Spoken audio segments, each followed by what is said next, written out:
చెక్క గాడు ఇట్లా ఆడోళ్ళ మాదిరి చేస్తాడు అంటే మా అమ్మ అందరి దగ్గర గొడవ పడేది నా కోసం. మా పిల్లోడు చెక్క గాడు ఎందుకైతాడు పనుకుందరండి మన దగ్గర, వాడు చెక్క గాడు చూపిస్తాను, చదివిపియాలా, వీళ్ళు పోలీస్ చేయాలా, వీళ్ళు నలుగురు చదువుకోలేదు ఎక్కువ, వీళ్ళన్నా చదివిపియాలని మా నాయన నా మీద చాలా ప్రేమగా ఉన్నాడు. ఒక్కసారి బాయ్స్ వెనకలు వెళ్ళి నన్ను గిచ్చడం గిల్లడం చేయడం, నీకు నా చదువు ఎక్కడ చదవాలా, నువ్వు పెళ్లి చేసుకొని నేను నీ పెండ్లాంని నిన్ను ఇద్దరిని నేను చేస్తాను. అప్పుడు ఎంత బాధ నరకం అనుభవించినానో ఆ మాట అనేది. నా వెనకలే ఫాలో చేసుకొని నలుగురు వచ్చినారు. నలుగురు వచ్చేసి నన్ను కొట్టేసి ఎంటికలు నీటి చేసి పైన ఏముంది కింద ఏముంది అని అడుగుతారు, అసహ్యంగా అడుగుతారు. వాళ్ళు వస్తావా అంటారు.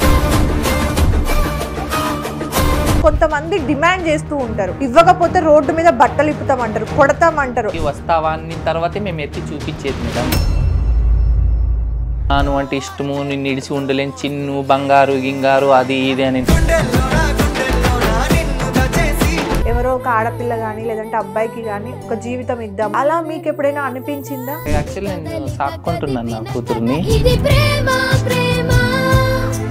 ఏకదం పెళ్లి చేసి ఇచ్చిన తర్వాత నా కూతురు నన్ను ఇంకా పబ్లిక్. హాయ్ హలో నమస్తే, వెల్కమ్ టు హిట్ టీవీ. నేను మీ యాంకర్ మధు.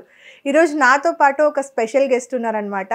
సో ఈవిడ వచ్చేసి బళ్ళారి నుండి, అండ్ ఈవిడ వచ్చేసి ఒక ట్రాన్స్జెండర్. నేమ్ వచ్చేసి చాందిని గారు. చాలామందికి కూడా ట్రాన్స్జెండర్స్కి అలాగే నార్మల్ వాళ్ళకి కూడా హెల్ప్ చేస్తూ ఎన్నో సేవా కార్యక్రమాలు చేస్తూ ఉన్నారు. అలాగే సేవా కార్యక్రమాలతో పాటు ఆవిడ రెగ్యులర్ లైఫ్లో ఎలా ఉంటారు, ఎలా జీవిస్తున్నారు, ఆవిడ పడిన కష్టాలేంటి, అలాగే ఆవిడ బిగ్ బాస్ సీజన్ 9కి ట్రై చేద్దాము అని అనుకుంటున్నారనమాట. అందరికీ కూడా ఒక ఇన్స్పిరేషన్ లాగా ట్రాన్స్జెండర్స్ అందరికీ అండ్ ఎంతోమంది బయట ఉన్న మహిళలకి కూడా ఒక ఇన్స్పిరేషన్గా నిలవాలి, నేను బిగ్ బాస్ సీజన్ 9కి వెళ్ళాలి, అదే నా కోరిక అని చెప్పేసి మనతో మాట్లాడడం జరిగింది. సో ఈ అన్ని విషయాల గురించి కూడా ఈరోజు ఆవిడతో మాట్లాడి తెలుసుకుందాం. నమస్తే అండి, ఎలా ఉన్నారు? బాగున్నారు. బళ్ళారి చాందిని గారు కదా? సో ఓకే అక్క, నేను అక్క అని పిలుస్తా. ఓకే, కొంచెం ఎందుకంటే ఫ్రీగా ఉంటది. మేడం మేడం అంటే ఏదో కొంచెం తెలియని ఒక దూరం. ఓకే, సో చాందిని గారు వచ్చేసి ఫ్రమ్ బళ్ళారి నుండి. పుట్టింది పెరిగింది అంతా అక్కడే? బళ్ళారినే, మొత్తం బళ్ళారి. అమ్మది వచ్చేసి కర్నూలు, నాన్నది వచ్చి బళ్ళారి.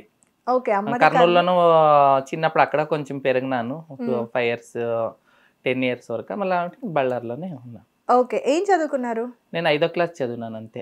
5 వరకు చదువుకున్నారు. ఓకే, అమ్మ నాన్న ఏం చేస్తూ ఉంటారు? అమ్మ ఇంట్లోనే, అమ్మది 90 ఏండ్లు ఏజ్. ఓకే, చాలా ముసలిది అయిపోయింది ఏజ్. మా నాన్న ఇప్పుడు నేను 16 ఏండ్లు ఉన్నప్పుడు 14 ఏండ్లు ఉన్నప్పుడే చనిపోయినాడు మా నాయన బెంగ పెట్టుకొని. అయ్యో. ఓకే, అక్క తమ్ముడు 2 అక్కోళ్ళు ఉన్నారు, ఒక అన్న ఉన్నాడు. ఓకే, అందరికి పెళ్లిళ్ళు అయిపోయి అందరికి సెటిల్డ్ ఎక్కడ? ఓకే, చాందిని గారు, మీరు అంటే ట్రాన్స్జెండర్ గా మారాలి అని అనుకునే దానికంటే ముందు మీ లైఫ్ ఎలా ఉండే? ఇలాంటి అంటే మీలో ఇలాంటి ఒక అమ్మాయి ఫీలింగ్స్ ఉన్నాయి, నేను అమ్మాయిగా మారాలి అని ఎలా స్టార్ట్ అయింది లైఫ్ జర్నీ ఇది? నాకు చిన్నప్పుడే నాకు 5, 6, 7 years ఏజ్కే మా అమ్మకి హెల్ప్ చేసేదాన్ని. వంట చేస్తే కాయగూరలు కట్ చేసి ఇవ్వడము. 5, 6, 7 years 5, 6 years నాకు హార్మోన్స్ లేడీస్ మాదిరిగా అందరూ మనం స్కూల్ పోయేటప్పుడు అందరూ గోళీలు క్రికెట్ ఆడుతుంటే నాకు లేడీస్ జతికి కుంటుబిల్ల స్లిప్పింగ్ అలాంటివి ఆడుతుంటున్నాయి. అలాగ ఆడుతున్న తర్వాత మా అమ్మకి కానీ ఇంట్లోన అన్ని హెల్ప్, వంటలకి కసును కుడుము బాగా హెల్ప్ చేసిస్తుండే అమ్మకి.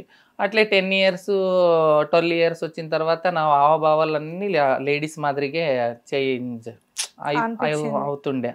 ఆమెటికి నన్ను 16 ఏండ్లకి మా అమ్మకి చాలా మంది మా అక్కోళ్ళకి చెక్క ఇట్లా ఆడోళ్ళు మాదిరి చేస్తాడు అంటే మా అమ్మ అందరి దగ్గర గొడవ పడేది నా కోసము. నీ కొడుకు మా అక్కలు గొడవ పడేది నా కోసము. ఓన్లా నా స్కూల్లోన నా గురించి చెక్క గాండు అనేదని మా పిల్లోడు చెక్క గాండు ఎందుకైతాడు పనుకొందరండి మన దగ్గర వాడు చెక్క నా గాండో చూపిస్తాను. నా మనసుకి మాత్రం నాకు తెలుసు అది. నాకు ఆడోళ్ళు ఆలోచన జనాలు మా ఇంట్లో బాగా గొడవ చేస్తుండ్రి. గొడవ చేసే టైంలోన నేను నానెళ్ళి మా ఫ్యామిలీకి అంతా ఇదవుతుందని చెప్పేసి చెప్పుకోచేయక మా అక్క చీరలు ఉంటేనే చెప్పుకోచేయక చీరలు ఎత్తుకొని బొంబాయికి వెళ్ళిపోయినా. అక్క వాళ్ళ చీరలు ఎత్తుకొని కంప్లీట్ బొంబాయికి వెళ్ళిపోయినా. మాలాంటి ట్రాన్స్జెండర్ రాణి అని జిందాల్ రాణి అని వాళ్ళు పరిచయం అయిన రైల్వే స్టేషన్లో. నేను వస్తాను బొంబాయికి మీ జతకి, నేను మీలాగే. నాకు ఈ స్కూల్లోనూ కానీ నాకు 5వ క్లాస్ మా ఇంట్లో చదివిపియాల మా నాన్నకు కానీ చాలా ఆశ ఉండే. నా కొడుకు లాస్ట్ నేను, నాకు ఇద్దరు అన్నోళ్ళు 2 అక్కోళ్ళు. వాళ్ళు లాస్ట్ నేనే మా ఇంట్లో. హైట్ ఉన్నాడు, చదివిపియాలా, వీళ్ళు పోలీస్ చేయాలా, వీళ్ళు 4 చదువుకోలేదు ఎక్కువ, వీళ్ళన్నా చదివిపియాలని మా నాయన నా మీద చాలా ప్రేమగా చూసుకుంటుండే. నాకేమి స్కూల్కి ప్రతి ఒక్కరికి అందరికి మా ఇంట్లో మా అక్కోళ్ళకి అందరికి పావులా ఇస్తుంటే నాకు అప్పట్లోనే 1 రూపాయి ఇస్తుండ్రి. మా నాయనకి నేనంటే చాలా ఇష్టము. అలాగే నాకు చదువు ఏం చేస్తున్నారంటే నాకు లేడీస్లో కూర్చోనాలని ఇష్టము. లేడీస్లో కూర్చోనాలని ఇష్టము. సార్ తీసుకొని బాయ్స్లో కూర్చోబెడతారు. బాయ్స్లో కూర్చోబెడితే బాయ్స్ వెనకలు వెళ్ళి నన్ను గిచ్చడము గిల్లడం చేయడం. ఇంక నాకు చదువు ఎక్కడ చదవాలా? అలాగే నాకు చదువు ఫుల్ స్టాప్ పెట్టేసి చదువు నాకు మైండ్కి ఎక్కలేదు. చదవాలని ఆశ చాలా ఉంది నాకు. అలా బొంబాయికి వెళ్ళిపోయినా. చదవాలని ఆశ ఉన్నా కానీ నాకు చదువు ఎక్కలేదు. సార్ వాళ్ళు ఇంటర్వ్యూలు ఇడిచిన తర్వాత నేను లేడీస్ జతికి ఆడాలా అనుకుంటున్నాను. సార్ వాళ్ళు లేడీస్ జతికి ఆడినా కానీ అక్కడ కానీ చెక్క అది ఇది అనేదానికి కొజ్జోడు అది ఇది అని పేర్లు, ఎన్నో పేర్లు. మా తల్లి తండ్రి మాకు ఒక్క పేరు పెట్టింటారు. ఈ జనాలు మాకు ఎన్నో పేర్లతో పిలుస్తారు. మాకు ఇప్పుడు వచ్చేసి అర్ధనారీశ్వరు అంటారు. అది ఒక దేవుని పేరుతో అర్ధనారీశ్వరు అంటే మాకు సంతోషం అవుతుంది. మళ్ళీ మా కర్ణాటకలో మంగళముఖి అంట. మంగళ అంటే శుభం అనేతారు. అట్లా అలాంటి మంగళముఖిరు అని పిలిస్తే అది మాకు ఇదవుతుంది. ఈ జనాలు చెక్క గాండు 0.5 9 టుషు ఎన్నో ప్రపంచంలో పేరు మాకేనేది ఆ ఆశ ఉంటుంది. మా తల్లి తండ్రి పెట్టింటారు చాందని, నేను చాందినిగా మారించుకున్నాను. చాందినిగా అలా మారారు. చాందినిగా మారకంటే ముందు మిమ్మల్ని బాగా బాధ పెట్టిన విషయాలు ఉంటాయి కదా, ఇలా పలానా అని పేర్లు పెట్టి పిలవడము. ఒక్కొక్కరు అయితే ఇంకా రకరకాలుగా మాట్లాడుతూ ఉంటారు కదా.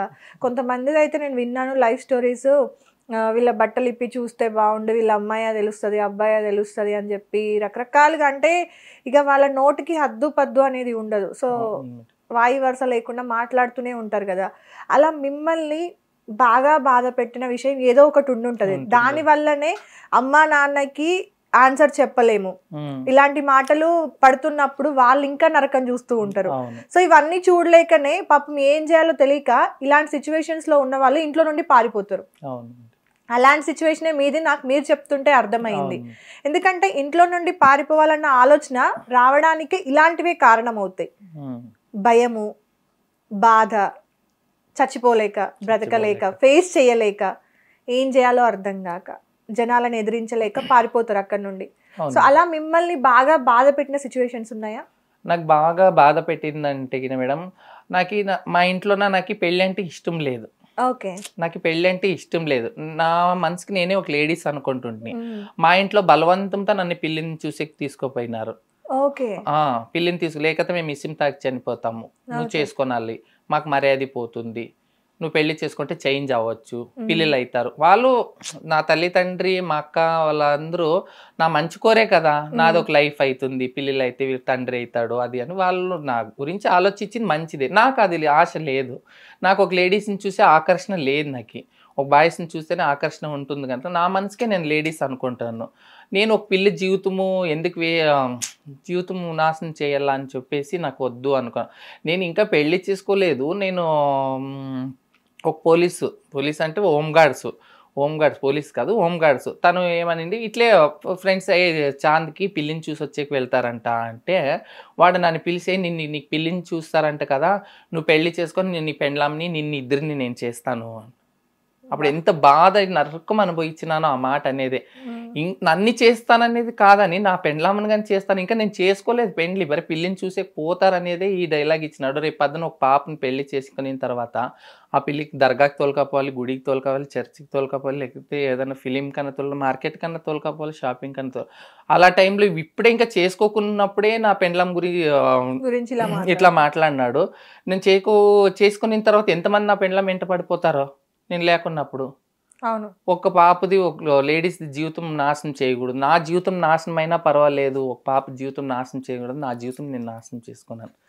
హిట్ టీవీ యాప్, ఇందులో short news, live news, entertainment shows, movies, digital magazines తో పాటు మీ జిల్లా వార్తలను కూడా ఫ్రీగా చూడొచ్చు.